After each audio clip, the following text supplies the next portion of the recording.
L'offre de l'accessibilité fait partie de notre citoyenneté à tous. Accueillir des gens plus ou moins handicapés.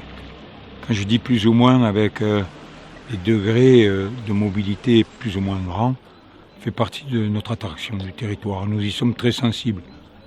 Mais c'est la France entière qui devrait être sensible à cela.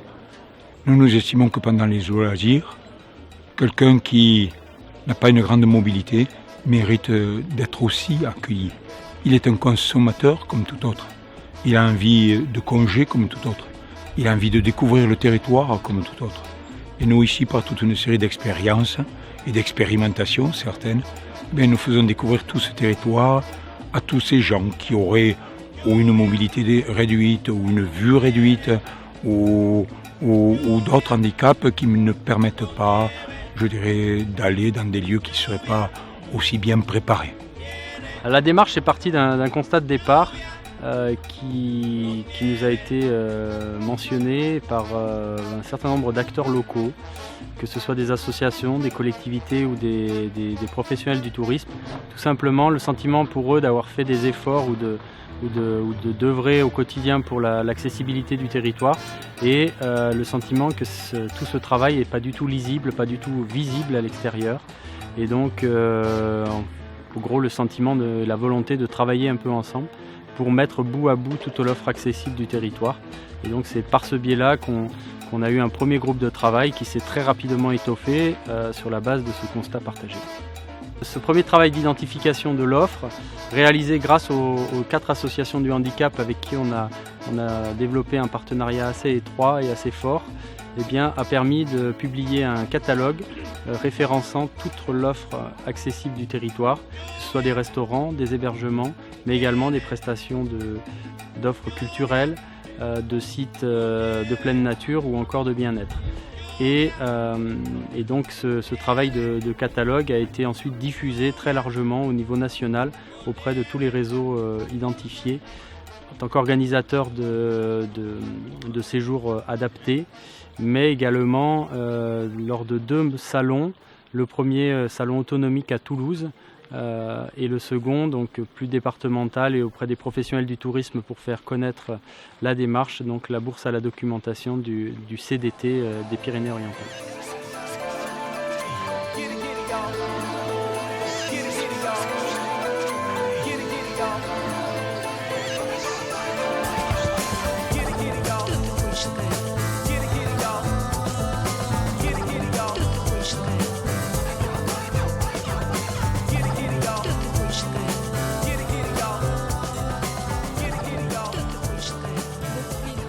3 ans, on développe dans le social nature des sorties accessibles pour les personnes en situation de handicap, donc essentiellement visuelles et motrices. Et donc voilà, il peut y avoir des sorties comme aujourd'hui.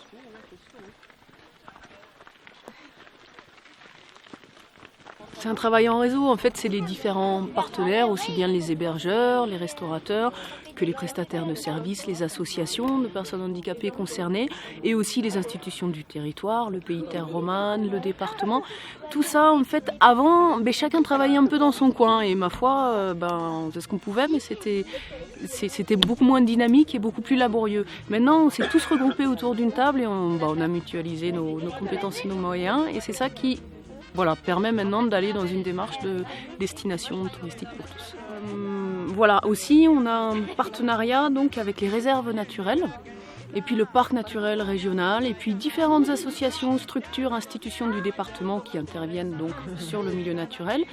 Et dès que c'est possible, on intervient pour intégrer les personnes en situation de handicap dans les sorties qui sont proposées. Hier par exemple, on avait la montée des troupeaux estives et donc il y avait différentes personnes, des touristes, des gens du coin, des personnes valides qui étaient là, mais il y avait aussi des personnes en situation de handicap et là on intervient en guidage pour les personnes déficientes visuelles ou avec les joëlettes pour les personnes déficientes motrices.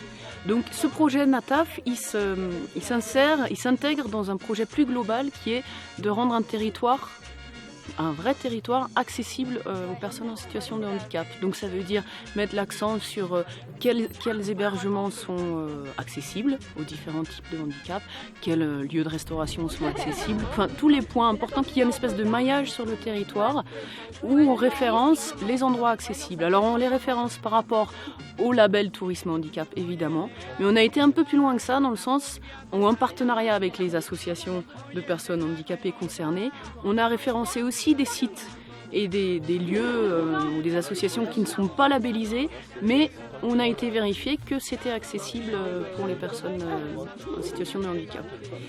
Voilà, donc c'est ça. Des confitures du petit déjeuner. Ça, c'est de la prune aux amandes et au romarin. Prune du jardin. C'est quoi? Pardon? Tricot. Donc aujourd'hui, on est en relation avec Terre Romane, qui nous a été fait connaître par le réseau culturel de Perpignan à l'origine, parce que déjà nous travaillons beaucoup sur les faciles à lire et sur les sites culturels de la région, et donc on a été présenté à Terre Romane, qui aujourd'hui est un partenaire très sérieux, puisque nous avons fait les petits fascicules pour les vacances adaptées, enfin surtout pour les lieux adaptés pour notre population. À savoir, pour nous, ce qui est important, c'est l'accessibilité, donc c'est l'accueil, l'accompagnement. Et c'est vrai que par rapport à Terre Romane, nous avons fait le tour de notre région, en l'occurrence, on a fait beaucoup de kilomètres et on a été voir tout ce qui peut être la restauration, les sites de promenade, les mairies, les petits villages, les grands villages. Et de là est sorti ce petit carnet qui réserve à nos personnes un accueil digne de ce nom, parce que en général, le handicap mental, ce qu'on a le plus besoin, c'est d'un accompagnement, qu'il soit digne de ce nom, qu'on comprenne la personne, qu'on prenne le temps de s'adapter à elle et de comprendre ce qu'elle veut vraiment, quoi. Donc voilà, notre métier à nous, on va dire, entre guillemets, c'est d'être référent accessibilité, donc pour nos enfants et nos adultes handicapés mentaux et psychiques. Et donc ça nous permet aussi de dire qu'ils existent et qu'il y a des choses à faire pour eux. Et c'est ce que fait en l'occurrence l'association, l'ADAPI 66. En fait, le but du jeu, c'est de rassembler aussi les associations. C'est très important. Les 4 associations que nous représentons, handicap mental, l'handicap physique, handicap visuel et auditif, ce qui fait notre force aussi d'être ensemble et de faire des choses en commun. Parce que ce que moi je peux apporter pour le handicap mental, je crois que c'est bon aussi pour les autres. Donc c'est important dès le départ d'avoir ce partenariat qui pour nous est très important, entre associations et entre personnes aussi, parce qu'il faut dire que l'accessibilité, c'est pas que pour les personnes handicapées, c'est aussi pour tout le monde. Ça pourra servir pour tout le monde. Et c'est vrai que c'est ça qui nous pousse, et c'est ça qui nous pousse aussi à nous connaître entre associations. Et c'est un bon partenariat, parce qu'on voit que nos problèmes sont aussi ceux des autres. Voilà. Cette démarche de mise en accessibilité des sites touristiques du département est une très très bonne démarche pour les personnes en situation de handicap et en particulier de handicap auditif. Cette population en effet est marginalisée pour l'accès à l'information, pour l'accès à la connaissance par son déficit. Donc le travail effectué par le réseau Terre Romane, avec qui nous avons eu beaucoup de plaisir à travailler, va permettre à cette population d'accéder à l'information, aux loisirs et à la citoyenneté. Donc ensuite, nous sommes partenaires avec plusieurs structures, notamment avec le pays Terre Romane, où nous faisons partie donc, du comité du pilotage, où dedans est inclus diverses associations de personnes handicapées, notamment moteurs, auditifs, mentales et visuels. Et nous travaillons actuellement sur un catalogue qui répertorie les sites qui sont accessibles aux divers handicaps, ce qui nous permet, à nous, en tant que personnes handicapées, de pouvoir tout simplement aller se balader pendant un jour, un week-end, une semaine. Donc ensuite, nous avons un partenariat avec le réseau culturel Terre Catalane, d'où ils ont à peu près 54 sites culturels. Et là, donc, avec eux, nous avons pour mission de travailler sur l'accessibilité. Alors, l'accessibilité, là, c'est plutôt la réalisation de carnets de visite adaptés, ce qui permet aux guides sur place d'avoir un outil complémentaire aux visites guidées. Et nous travaillons aussi sur la sensibilisation des guides, toujours en vue de l'accueil des personnes déficientes visuelles. Donc ensuite, nous avons un troisième partenariat qui est avec le CDT de Perpignan, donc le comité départemental du tourisme, où là, c'est axé donc, au label Tourisme et Handicap. Et donc, vous apparaissez dans le catalogue du Pays Terre Romane. En tant que site labellisé au niveau du Pays Terre Romane, comme on y travaille avec eux dessus, je sais que c'était important de mettre...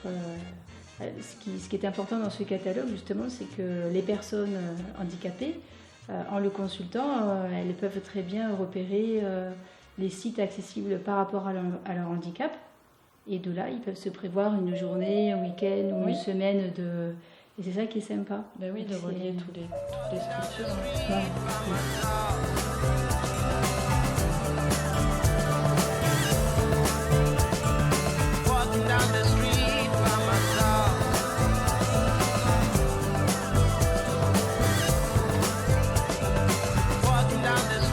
La démarche donc, va se poursuivre parce que le partenariat engagé est fort et surtout il y a une volonté collective de continuer à aller de l'avant ensemble.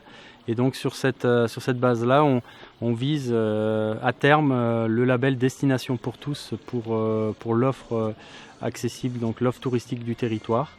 Et bien entendu, cela passe par un renforcement de l'accessibilité de l'ensemble de l'offre du territoire, donc un travail et une intensification de l'accompagnement des projets de mise en accessibilité, lequel nous permettra, on l'espère, dans les prochaines années d'obtenir ce beau label qui, au-delà des personnes en situation de handicap, est finalement un confort pour toutes les personnes, que ce soit des familles avec des enfants en bas âge ou des personnes vieillissantes. Oui, mais nous estimons cela naturel. Cela fait partie de notre mission. Vous savez, aujourd'hui, statistiquement, les chiffres nous disent qu'en France, 10% de la population peut être classée dans ce style de handicap que vous décrivez. Eh bien, qu'il soit 5, 10, 15%, nous, notre souhait, c'est notre démarche citoyenne qui consiste à en avoir pour tout le monde. Vous savez, ici, ce territoire révèle beaucoup de puissance, de référence, d'envie. Bref, il est une fierté pour nous et cette fierté, on veut la faire partager à tous.